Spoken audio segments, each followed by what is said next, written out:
I guess let me tweet out that we're live. We'll see if for some reason anybody does come in here. For some reason. Trying to pass time at work. Yeah, I watch so much YouTube at work, but I don't have like audio.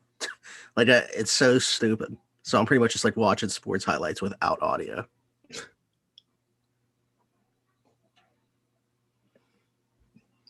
Watching Juju's Fortnite streams then.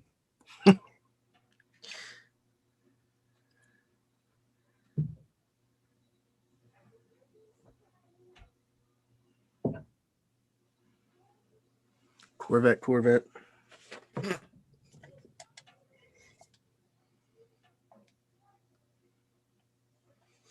All right.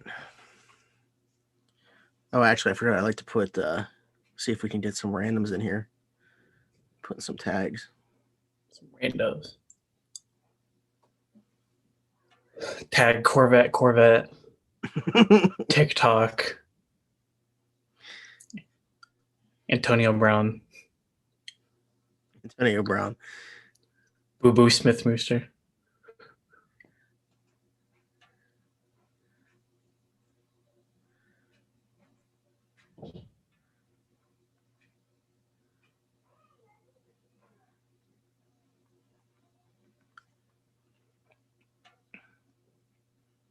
So, are you just in the one championship? Yeah. So I was in a work league, but that league went downhill really fucking fast. But I'm in the championship in a league I care about, so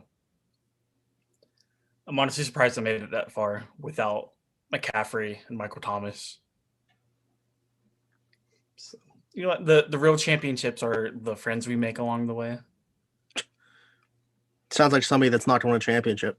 Yeah, I don't think I'm going to win the championship, bro. But based off of the team I told you I'm playing and McCaffrey, who didn't practice today, by the way.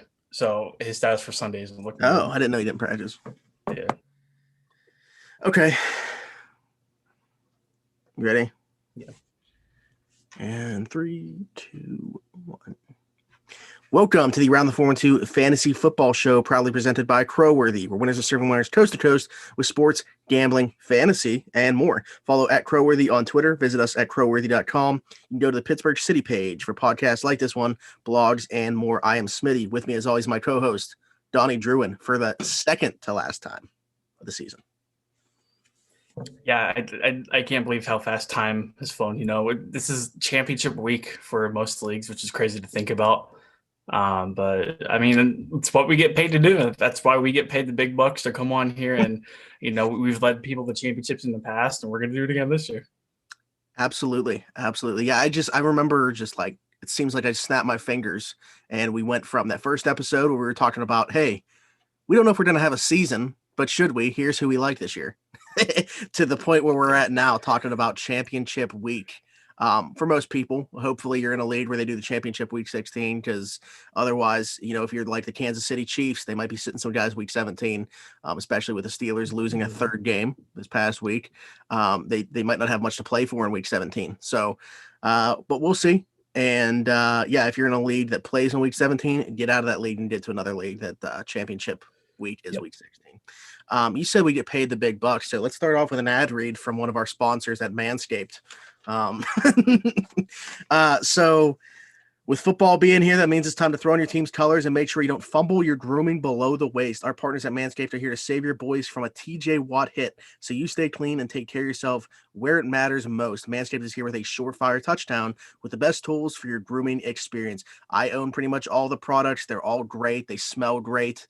You know, the cologne, the body wash, you know, from that stuff to the Lawnmower 3.0, which they spent 18 months to perfect, literally a year and a half perfecting their newest inline ball hair trimmer. The ceramic blade and skin safe technology means that your snag will be reduced. It's also waterproof. It's cordless. The Lawnmower 3.0, I'm sorry, the Perfect Package 3.0 comes with that, the boxer briefs, and a travel bag for when this whole quarantine process is done. The Crop Preserver is the anti-chafing ball deodorant. Watch if Beefy were here right now. But by the way, we will be back later tonight for our Steelers show. So if you're a Steelers fan, be sure to tune in for that one. He always has it with him. I do not have mine with me right now, but anyway, it's awesome. The Crop Reviver is the spray-on toner that he also always holds up pretty much every show. It's made with soothing aloe and witch hazel extracts that give your balls that much-needed boost. You can find all these products and more at manscaped.com. When you use the code 412, you'll get 20% off plus free shipping. That's code 412 at checkout for 20% off plus free shipping at manscaped.com. Take advantage of this limited time offer at Manscaped's Pro Bowl lineup and try it for yourself. Okay, so yeah, championship week in fantasy, and we're going to talk about some matchups that we really love, some matchups that we really hate, and everything in between. We hope to see some questions from you guys within all of this. So first and foremost, I know that you also, Donnie, wanted to bring up some, if you will, almost like the bad beats segment that they do on SportsCenter with Scott Van Pelt. Some matchups that just, how did this end up happening? So let's start there before we go to these loves and hates of ours. Yeah, so I have a friend, a very dear friend, who's playing in a league, semifinal last week. Obviously, very, very big money on the line for this league. His matchup comes down to Monday Night Football. He is 0.5 points up heading into Monday Night Football with Eric Ebron left on the other team to play. Eric Ebron gets hurt on, I think, the second or third drive of the game, hurts his back, falling down, gets rolled out for the rest of the game. And my friend, who is only up by half of a point in the Monday Night Football, if Eric Ebron left, is now on his way to the championship game. That's insane. That's actually somewhat similar to, I saw Field Yates tweet out something that happened in like an ESPN league. It was, the person was up by 0.5 and they had Juju and Eric Ebron still to play, and they lost that game despite having two guys on Monday night. The other person had nobody left, and they were up heading into this game because Eric Ebron got hurt, like you said, before having a catch, and then Juju had negative points in this game. So he ended up losing a game, being up by 0.5 going into this final game of the week with two players in that game. Like, unbelievable. But see, I know hindsight's 2020 and you would never think of that, but if you're already up, I wouldn't even take that. Just pull the guys out of your lineup. I was just about to ask you, how do you feel about being up going into a Monday night game and just pulling your players no matter what? In the regular season, I get it because like it could come down to like points as a tiebreaker or something like that, trying to like make the playoffs or seeding for it. But when you're in the semifinals, that's thrown out the window. That doesn't matter. So yeah, if I'm up and they have nobody left, there's no point in playing the guys and taking that risk at all.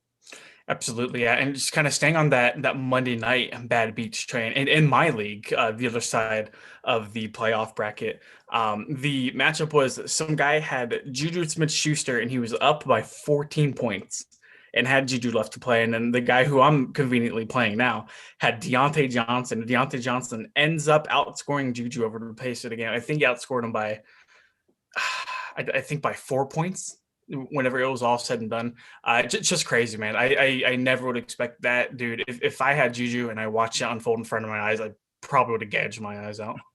Yeah, so I played my uncle actually in my work league semifinals, and I had Deontay Johnson still, and I was up by 18. So Juju had to outscore Deontay Johnson plus 18 points. And obviously that didn't happen. I ended up winning by like 30 something. So yeah, I'm on to the finals, and that's the team that we both have a championship game. Yep. So yeah, the league that I have, I'm in the championship. I have like a core four that have given me everything this year up until last week, where Aaron Rodgers has his second lowest output of the season. Devontae Adams has his lowest output in the season in a game in which he finished with just 7. But I still got to the championship because of guys like David Montgomery, Tony Pollard, who I picked up on Sunday when I found out Zeke wasn't playing. Travis Kelce's been there all year for me.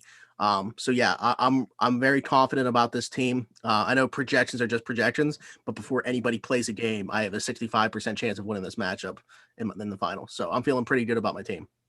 Yeah, big shout out to Tony Pollard. I picked him up, I think right whenever he was on the field warming up for that game. I woke up and saw that Zeke was rolled out as kind of a last minute scratch. So I picked up Tony Pollard. What do you have? 30 points? Yeah, 28 points. Also, big shout out to Logan Thomas.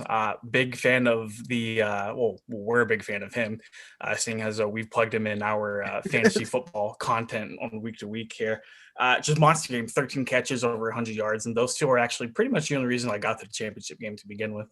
I was going against Logan Thomas in this league that I'm talking about. So it was definitely like, I at one point I had a 70% chance of losing this matchup in the semifinal. And then Tony Pollard ripped off that 40-yard touchdown towards the end of the game. And I was like, oh, well, I mean, that completely, that swung it back my direction to at that point, I was projected to win. So, yeah, insane game from Tony Pollard. And I think what we can take from that is anytime Ezekiel Elliott does not play, Tony Pollard is a top 10 fantasy football running back.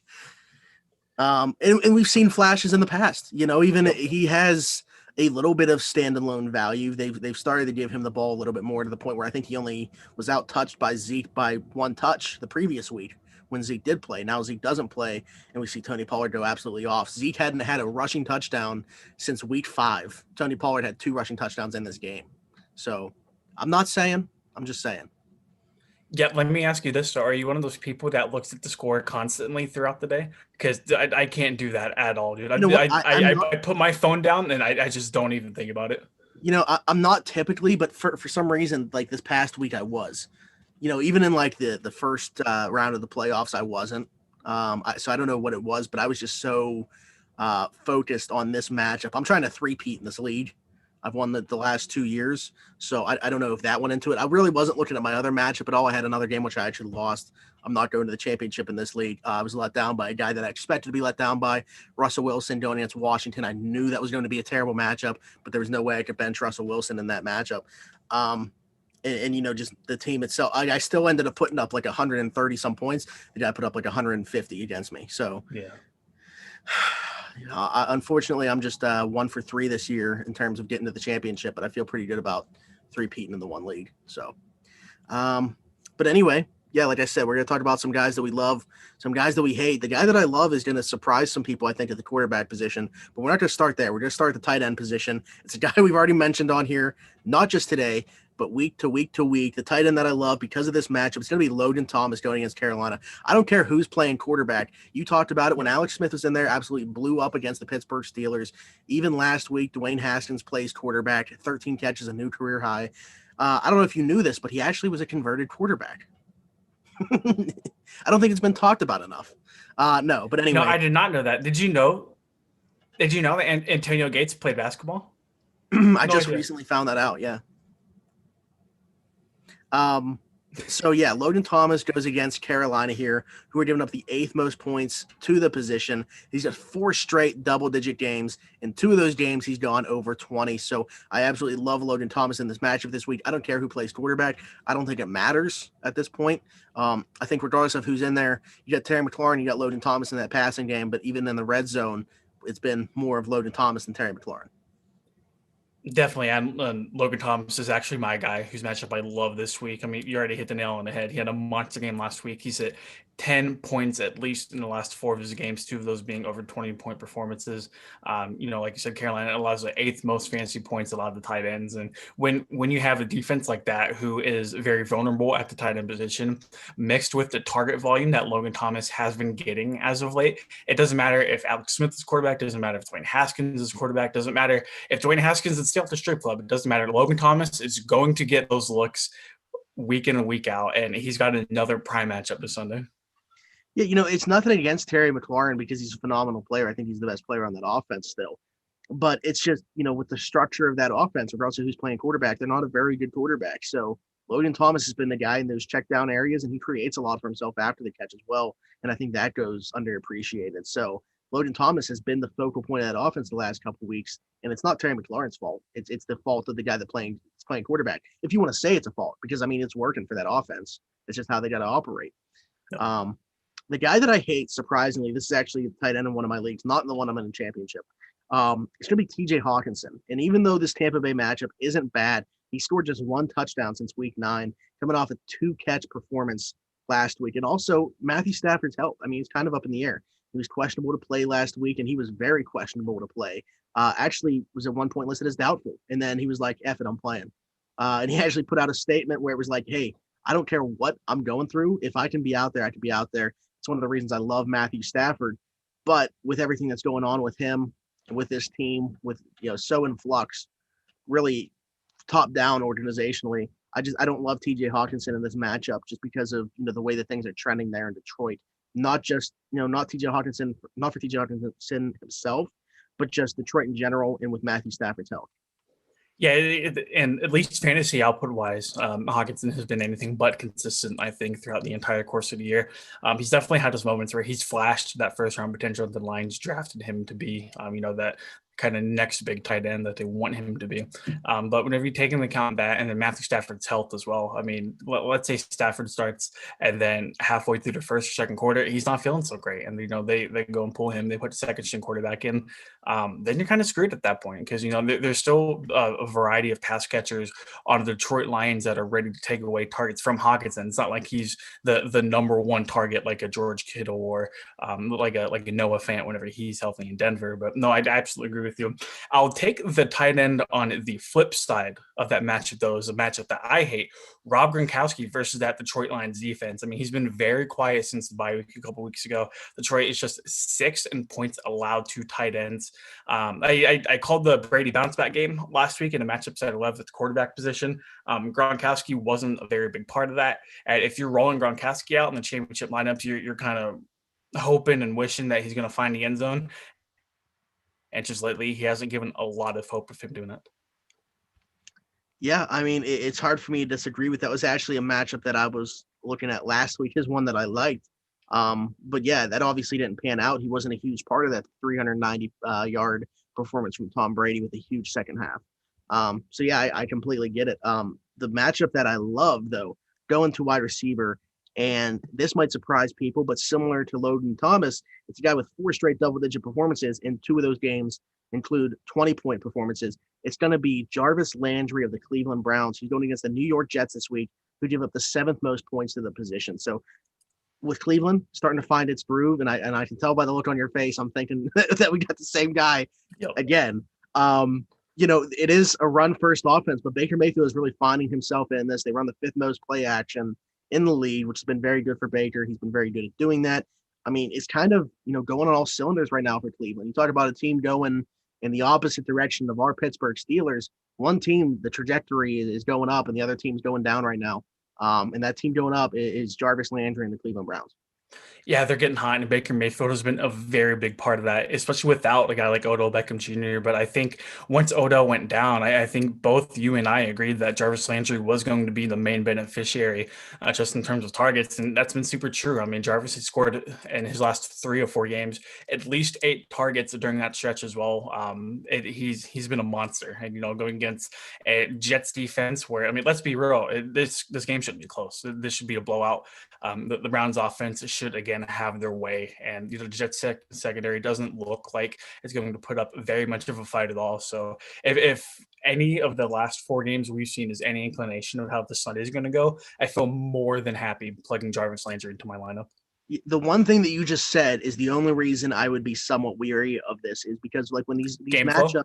they can get to a point where it's like too mouth watering. Yeah. And and you start to wonder if this turns into a blowout. We're not going to see Cleveland pass the ball a whole lot in the second half, and you'll see Nick Chubb and Kareem Hunt do their work on the ground. So that would be the only thing that I have, and it's not necessarily a concern, but I think it's something to keep in mind, is like this could happen if this goes the way that we expect the game to. Absolutely. And I feel the same way, not to get off topic, about James Robinson in some games, just because the Jaguars are always falling behind in games. And that happened last week. The Jaguars got super behind in the Baltimore game. And James Robinson obviously wasn't going to hit that 25-30 rushing attempts per game, in a game flow like that. But no, that's luckily absolutely. He caught a touchdown. Yeah, I couldn't believe that either. But no, that's something that we also need to consider whenever going through these matchups is, how good can it get until they stop throwing the ball, Absolutely. A wide receiver that I don't like this week, and I brought him up here in the past, and he had the exact type of game that I expected against the Bears that I called just last week. So it's going to be Adam Thielen going against the Saints, who give up, their top 10 defense in terms of limiting wide receivers to points. But that's beyond the point, because I don't think that Adam Thielen, is necessarily If they face a tough team, the matchup really never scares me. Adam Thielen's going to typically be a guy that I plug and play anyway. But just 3 targets last week against the Bears. And he did score a touchdown, but he only had 2 receptions. And you look at the presence of Justin Jefferson there, and it just seems like Justin Jefferson, at least in between the 20s, is that number one receiver. They get into the red zone, and Adam Thielen's obviously very prominent there. He has 13, 14 touchdown receptions this year, amongst the leaders in the league. But you just wonder, that volatility, that boomer bust, it there's some warning signs there, especially when you're going against a team like New Orleans, who are very good against receivers. It's easy to see, Marshawn Lattimore. It depends on, I guess, what they do with their coverage as well. But again, for a guy that between the 20s hasn't been doing much recently in Adam Thielen, I don't love this matchup. Yeah, I don't think anybody would have predicted that Justin Jefferson's impact would have emerged this big, at least in his first season as the Minnesota Viking. Yeah, I mean, not that Pro Bowl voting means very much anymore, but no, he still made it. Yeah, so here's my thing with, we obviously, I keep bringing up the Steelers, but we saw David DeCastro and Marquise Pouncey make the Pro Bowl, and that part is obviously a joke, but that's, the name recognition there. But for a rookie to make it, over some guys like Calvin Ridley, who, I mean, that's been a debate as, which one of those 2 guys should have been in. But when you're a rookie, you don't really have that yet, that respect, that name, just make it off your name. So I think it's a little bit more impressive to do it as a rookie than say the fact that, people are now going to walk around saying Marquise Pouncey's a 9-time Pro Bowler, when you could argue at least 2 of those shouldn't have happened. Yeah, I absolutely agree with you. So I can't fight any statements that you just made, but no, Adam Thielen hasn't quite been the white sticky-handed receiver that we've hoped him to see. I know he, like you mentioned, he kind of is at the top of receptions for touchdowns in the league, but just in between the 20s, it's the Justin Jefferson show. Excuse me, talking so hard, like you mentioned earlier. So the receiver matchup that I really don't like this week, and this might be kind of a given how everything is going down as of late. Juju Smith-Schuster versus the Indianapolis Colts. So what I will concede is that the target volume is there. So he hasn't had any fewer than 6 targets since week 11. So that's definitely a good thing to consider if you do have to roll Juju out. He's at least going to get those looks. He's been extremely hit or miss at the wide receiver position. I think that's partially due to his quarterback, and I think that's partially due to the rest of the offense not stepping up. The Colts are a top 10 defense versus wide receivers in terms of fantasy points allowed per game. So just taking into account recent form of a guy like Ben Roethlisberger, taking into account the hit or miss fantasy production of Juju Smith-Schuster, and then taking into account the Colts matchup, just not a guy I love this week. Well, we know that Juju does his best work in the slot. And granted, it's not been, as you said, with any consistency this year, not really to a fault of his own, but you look at the structure of the offense and the way the quarterback's playing right now, and that is, primarily the reason. But I look at this Colts defense, and, as Pittsburgh fans, we always talk about Mike Hilton being the best slot corner in the league. There's a guy in Indianapolis named Kenny Moore, who has an argument to be the best as well. And he actually tweeted recently, stop calling him a slot corner, because it's, people take that disrespectfully, just call him a corner. And the slot corner has become so much more prominent now with the way that the offenses are in the NFL. And he's one of the best, if not the best in the league. Again, to me, it's between him and Mike Hilton. Granted, I'm not going throughout the league and looking who guys are lined up in the slot more than anybody, but Kenny Moore he's legit. If you don't know about him, you're going to find out on Sunday against the Steelers. So yeah, I'm with you in not loving that matchup.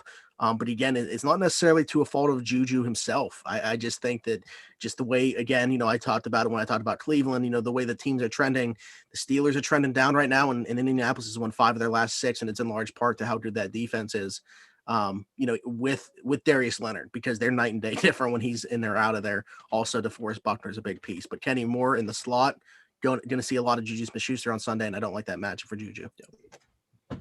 The running back that I really love, and this might be the first time that I've said that I love him, this is a guy that I was pretty down on coming into this season in general. It's going to be Miles Sanders here going against Dallas, who's given up the 7th most points to the running back. I truthfully feel like this is a smash spot, a league winning spot for Miles Sanders if you were able to have him in your lineup. He's been trending up, and especially now that like Jalen Hurts is in there and this offense is humming on all cylinders. Philadelphia's really finding a groove. A little bit too late, a little bit too late in the season to make too much noise. But for fantasy purposes, you're starting to squeeze some juice out of this Philly offense from guys. And then, guys like Miles Sanders, who was a guy that you're probably playing regardless. He was drafted as an RB1 or, at the worst RB2. And if you have him as your RB2, that's a great spot. So yeah, I really like Miles Sanders against Dallas. And that's, again, a matchup that I think could potentially win you a league. Yeah, it's crazy whenever the Eagles actually give the ball to Miles Sanders, he makes good things happen. So I'm not quite sure what's wrong with the formula and why people in Philly don't think that's a good idea to give him the ball more. Yeah, I wanted to say, too, I think that they only had 17 total touches from running backs on Sunday, but he had 16 of them. So yeah, so I remember seeing somewhere, I'm not sure exactly who tweeted this, but Miles Sanders had 100% of the Eagles rushing attempts for the first time all year. And that's just so crazy considering the amount of talent he has, the amount of tread left on his tires left, and obviously it works when you give him the football. So it's kind of an odd thing to not necessarily want to force feed him, especially if he produces on the field. But sticking in the division though, and this guy is actually questionable heading into this week.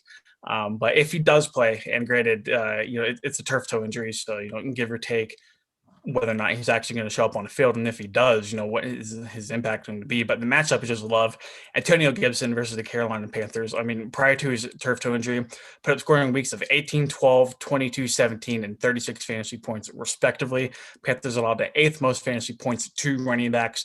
And I actually think this low-key might be a high-scoring game just based on the offenses and, the fantasy production side, at least. Maybe not the scoreboard, but big fantasy days are coming, and I think should Antonio Gibson play, he'll be a large part in that. Man, I hope Antonio Gibson plays. Not only just, for real life, he's one of my favorite players in the league, but also because he's my RB2 in fantasy. Should he be able to go?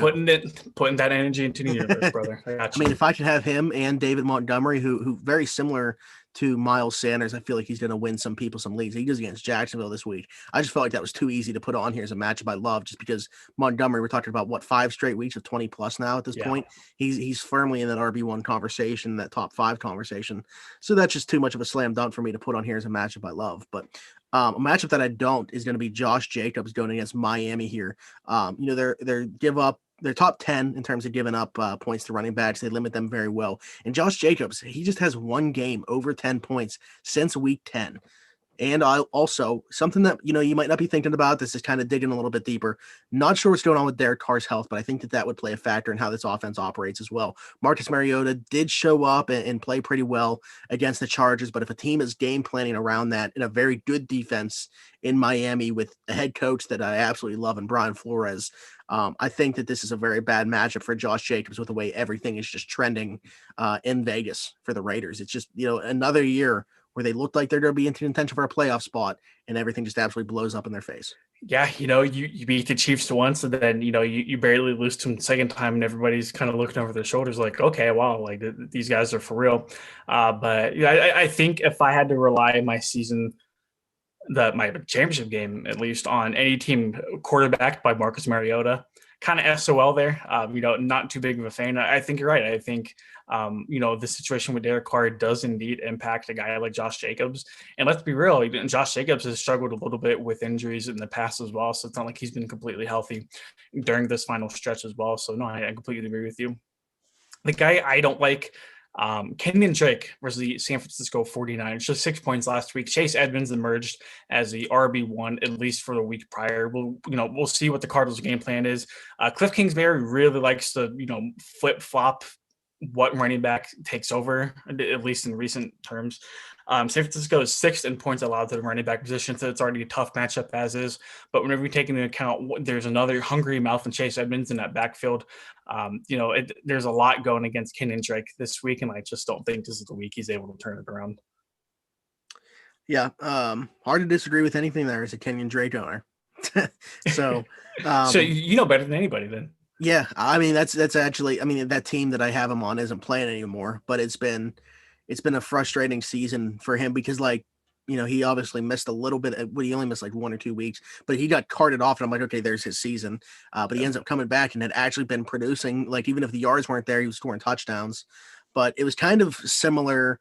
I would look at the beginning of the season to Todd Gurley, where like the yardage was never there, but this dude was fine in the end zone every week. So you kind of had to play him. Kenyon Drake had been kind of that same way. But yeah, with the emergence of Chase Edmonds there, and he had always been kind of the guy that we expected to take over that pass catching duty in that backfield. It just hasn't been there for Kenyon Drake recently. So a quarterback that I love, I might be just jumping on the bandwagon that you did last week. I'm going to do a Tom Brady here. You really liked his matchup last week. He did against Detroit this week to give up the fourth most points to the quarterback position, coming off a great second half, I will say. Not a great first half for him against Atlanta, but then lights it up, ends up finishing with 390 yards plus 2 touchdowns. Also, maybe a little bit extra motivation. I know you said it doesn't mean much for a guy, though, that's getting towards the end of the road to not make the Pro Bowl. I think he might be having a little bit of a chip on his shoulder, looking around, watching these other guys get those nominations and him not. Going to Tampa Bay, there was a lot for him to prove. And granted, that wasn't one of the goals. It's about winning a Super Bowl away from Bill Belichick. It's just one more thing that could potentially add some fuel to the fire. I know I said that the Pro Bowl doesn't really matter, but a guy like Tom Brady, who in a lot of ways mentally works like Michael Jordan, you're going to find every little thing to, kind of stack the chips on top of your shoulder and kind of play with an edge for you. So him not making the Pro Bowl might be a good thing for him when it comes down to it, because that's just another thing to throw into the fire, as fuel for Tom Brady. So, I really like his matchup last week. I really like his matchup this week. So I think I think he might be a league winner for a lot of people. Just kind of keep throwing that term out. A guy I like this week, and I think you might have brought him up recently, Jalen Hurts, man. And we've been talking about Jalen Hurts for a minute, when he's going to slide in for Carson Wentz and what he can do. It goes against the Dallas Cowboys. I wanted to wait a couple games to throw Jalen kind of, in this fire, but he's looked solid, man. He had 37 points last week, 4 total touchdowns. Now he's going against a Dallas defense ranked 21st versus points to opposing quarterbacks for fantasy purposes. I just like the matchup, and I'm playing against him this week, so I hope he doesn't do well. But from a non-biased perspective, Jalen Hurts, I think he's all but set to have himself another great week. Just looking around the league, man, it's so impressive what these rookie quarterbacks are doing. I mean, you look at what Justin Herbert's done all year. You look at Joe Burrow, what he was doing pre-injury. Tua's had his moments, but now Jalen, stepping in as like the second round pick, the guy behind those guys, that kind of a question mark, if you will, as to what this guy was going to be and what his future would look like in Philly. And while that's still up in the air, to see him get this opportunity in year one, which I don't think a lot of people expected, and now to be, kind of doing what he is given the opportunity without having much of a training camp, without having the preseason experience, and having to watch Carson Wentz for most this year. I mean, for him to step in and play this way, it's been nothing but miraculous, if you will. And credit to you. I remember going back to last year when we saw him at the Senior Bowl and stuff. You would have been on board with the Steelers taking him. And now I wrote an article Yeah. talking about how if he fell to the second round, the Steelers should take him, and everybody looked at me like I was fucking stupid. and I think everybody here, we love Chase Claypool. He's going to be a great player and stuff like that. But when you got to find that next quarterback, and that's all of a sudden become, from just a couple weeks ago, people would have said, let's extend Ben, to the point where people are like, this guy, he's got to hang him up at the end of the year. We need to find a future successor. I think a lot of people are looking at Philly right now and saying, that could have been the guy that we had. Nope. And again, nothing against Chase Claypool. He's going to be a great player, but the quarterback position is the most important position in football. And when you have to get that successor, you got to get it right too. I mean, this isn't just like a plug and play situation. There's no guarantee the Steelers will find their guy, in the next draft. We, look at Josh Rosen, on his fourth team now in San Francisco as the backup. So, but anyway, it's hindsight. Hindsight's always going to be 2020. But I just wanted to mention that you were on the Jalen Hurts train going back to way before the draft. So, thank you very much. Give me my roses while I'm still alive. So I appreciate you. Not the Eagles quarterback people want in Pittsburgh apparently, but Oh my goodness, yeah. Okay, so my matchup that I hate this week.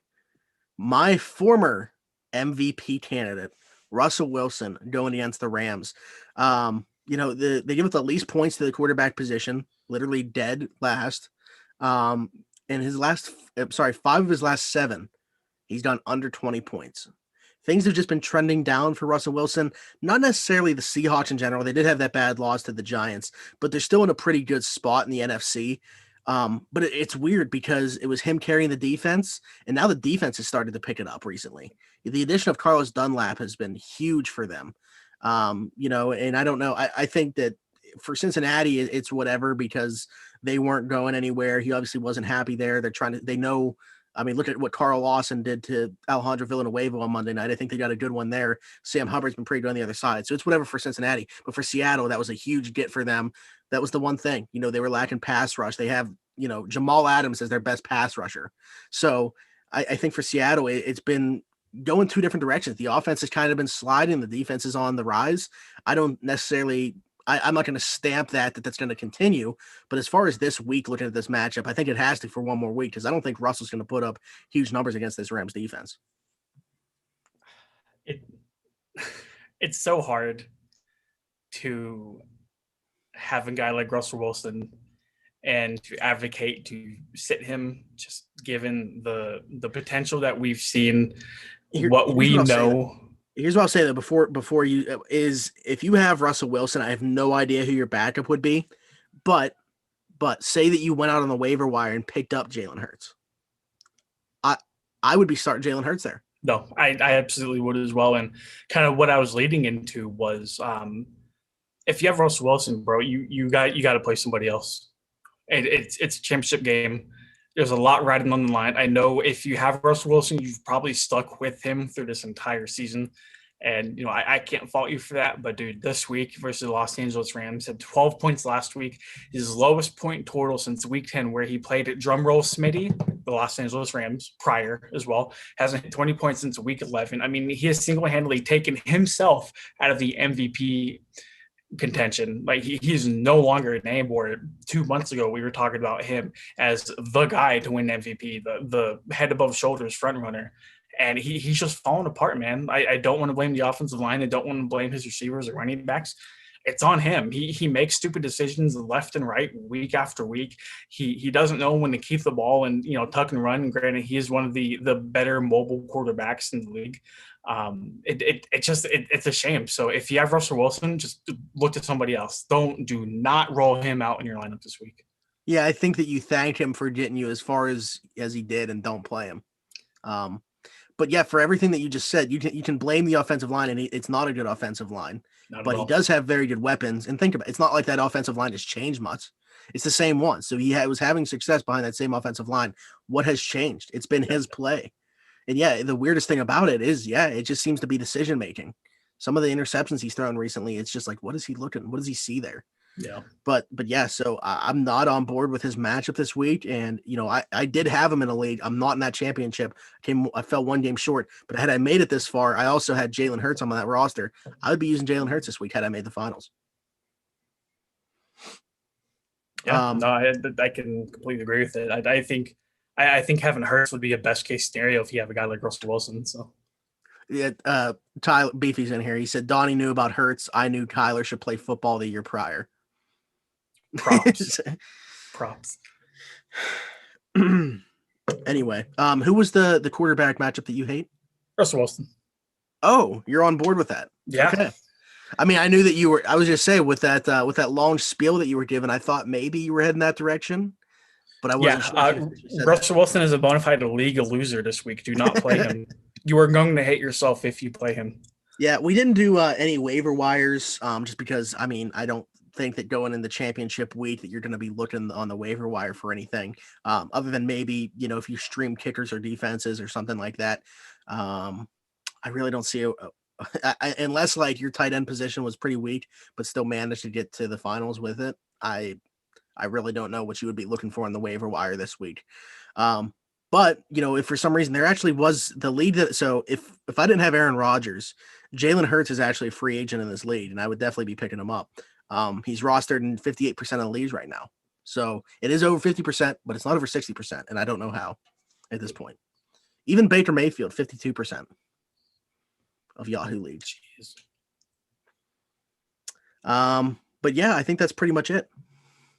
Yeah, short but sweet, man. We'll be back with a wrap-up show next week to kind of conclude the fantasy football season. Hopefully you and I are toasting champagne to a couple championships that we won over the weekend. Absolutely. I look forward to it. I'm thinking, next week we'll talk about, give some awards away, I think, even though we did the halfway point, see how things have changed. You look at maybe where Russell Wilson was at that point to now. My MVP was one of his receivers. Tyler Lockett had been huge for me at that point. Granted, there was a lot of boom or bust to that, but now it's been, bust since. So the boom hasn't even been there recently. So it's going to be interesting to see how things have changed since that halfway point, but we will be back next week to talk about it. Until then, I'm going to tell you guys about Keats Barbershop, which is an old-fashioned barbershop. It's located at 180 Brighton Avenue in Rochester, PA. He is open 11 to 7 Tuesday through Friday, 9 to 4 on Saturday. Every Tuesday, he does $5 off for military personnel, first responders, and nurses. Again, that's Keats Barbershop at 180 Brighton Avenue in Rochester, PA. Also, recently, Crowworthy has partnered up with a brand new website. So it's a pretty cool idea. Think about it. I'm wearing a basketball jersey right now. Imagine if this was like a hockey jersey, but in basketball jersey form. That's what you can find at benchclears.com. And you can use the word Crowworthy, just one word, to get 20% off your order. Again, that's benchclears.com. Just in time for the holiday and in time for the NHL season, which is starting back up on January 13th. Go to benchclears.com, check out their assortment of men's and women's Penguins options. They're a tank top look. They have an NHL jersey feel to them. They're really unique. So again, benchclears.com, 20% off when you use the word Crowworthy. Just one word, Crowworthy. Crowworthy. I felt like I was at a spelling bee there. Well, which you I didn't did hear come in Bell, so fourth you in spelled Beaver it County right. spelling bee once. Really? Yeah, in 8th grade, I was the representative for my school for the spelling bee, and I came in 4th place. Not 3rd Look at place, not us. 2nd place, or not 1st, but however, I'm going to us. come in 1st place in the Smitty Fantasy Football League. So Hey, it's what matters, brother. no, but yeah, we'll be back next week. Until then, thanks for listening to Around the 412 Fantasy Football Show. This has been a presentation of Crowworthy, winners of 7 winners coast to coast with sports, gambling, fantasy, and more. Follow us on Twitter at Around the 412. Follow them at Crowworthy. Visit the Pittsburgh City page at crowworthy.com for podcasts like this one, blogs, and much more.